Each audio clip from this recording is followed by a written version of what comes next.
Alburtis. There he is, old Tex at 87 singing, and I'm just hoping I can get out of bed when I'm 87. But before we hear anybody else, I want this young gentleman. You talk about never getting too old for country music. Here is old Becky. He's 90 years old, and he's gonna entertain you with a darn good fiddle tune. Be bish, Becky. Dat bish, dat is het, Becky.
Be a cowboy sweetheart. I want to learn to rope and to ride. I want to ride o'er the plains and the desert, out west on the great divide. I want to hear the coyotes howling when the sun sinks in the west. I want to be a cowboy sweetheart, for that's a life that I love.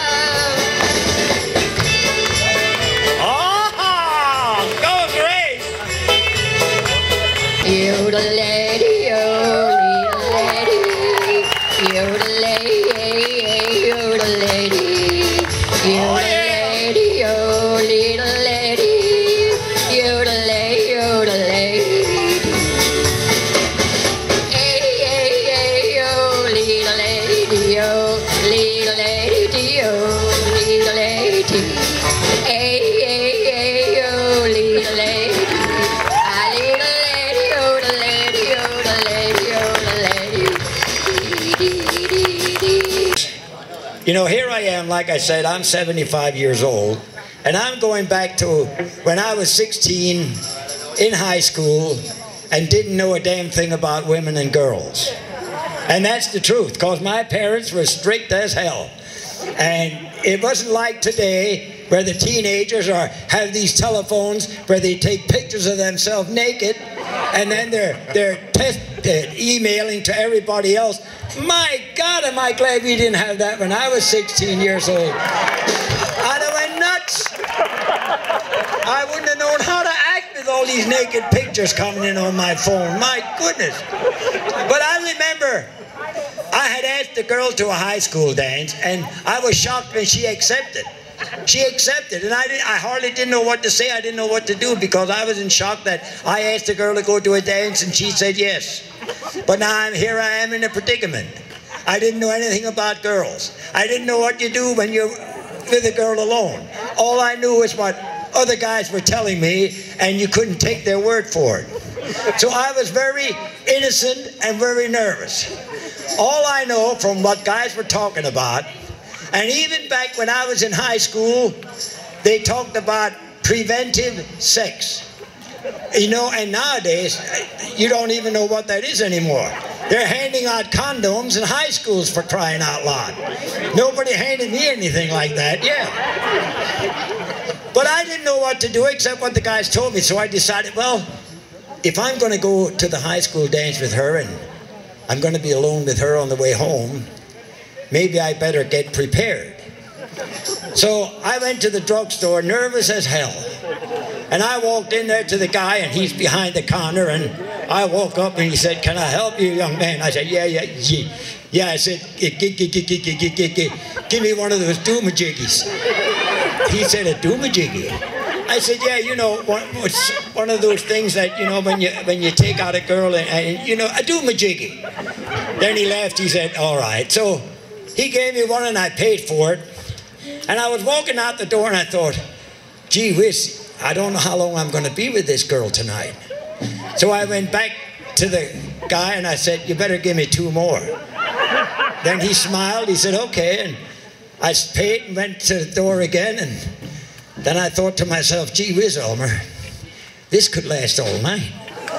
You better go back and get some more. So I went back to the guy and said, give me a dozen more. So he just laughed and gave them to me. I paid and went out the door. Now, when it was time to pick her up, I went over there, and I was parked out front of her house, and she came out. She said, Elmer, we're a little early. My parents said you should come in and eat dinner with us. I said, good. I said, I'm hungry anyway. I'll eat, yeah. So we went in there. And I sat at the table, her parents and this girl and her brother and her mother. And her dad said to me, Elmer, would you care to say grace? I said, I'd be delighted to say grace. So I started praying, saying grace at this dinner. And I prayed for 10 minutes. And then I prayed for 20 minutes. And I kept on praying, and I prayed 30 minutes. And soon it got up to 40 minutes that I was saying grace at the table. We ate, and as this young lady and I were walking out to the car, she took a hold of my arm. She said, Elmer, I had no idea that you were such a religious man. And I said, yes, and I had no idea your dad was a druggist either. There, Fern and Grace. Now, we didn't hear, like he's been standing in the back there, and Pickles never sang amen, that he never tried it. But I want to get Pickles up here to say something. Like I said, he played the bass guitar for 4 years for Fern Keller, and a wonderful guy, because short years, but they were good years. They were good years. So Pickles, you can say whatever you want to. Go ahead. It's all yours. See, Elmer's always telling stories about everybody else. So I'm going to tell a story about Elmer. You want to hear one? Oh, okay. This is true. Up at Valley View Park, many of you probably know where Valley View Park used to be. Well, he came running in there after work one night. We were doing a job there. He put on double pants, thank goodness. You know, he put his regular clown pants on top of the regular pants. So we're doing the show, and one of these times he had blackface. You know, those were the days you could wear black faces. Not anymore. Not anymore, no. Anyway, he come up to me, smeared me with this black stuff again. I made believe I was mad and picked up my bass guitar and chased him all around the park. Up a tree he went, you know, which was normal, right? Either up the tree or a pole or on top of the stage up in Lonnie Park. So anyway, after a while he wasn't appearing. So we looked around for him. He was still up in a tree. Guess what happened? There was a nail there, and he came in contact with the nail. He almost was neutered. He almost declawed himself. Yes, that is something Pickles didn't make up. I suffered that day. There was a big tree right alongside of the stage at Valley View Park. And like I did when I was young, I ran across the roof of the stage and jumped over and grabbed a hold of this tree and slid down the tree, because Earl had been calling me. And halfway down, not near the bottom, not near the top, halfway down, there was a nail, a spike about this long, protruding out of the tree. And like Pickles said, I was all but neutered. And I hung there for a long time, believe me, I'm telling you.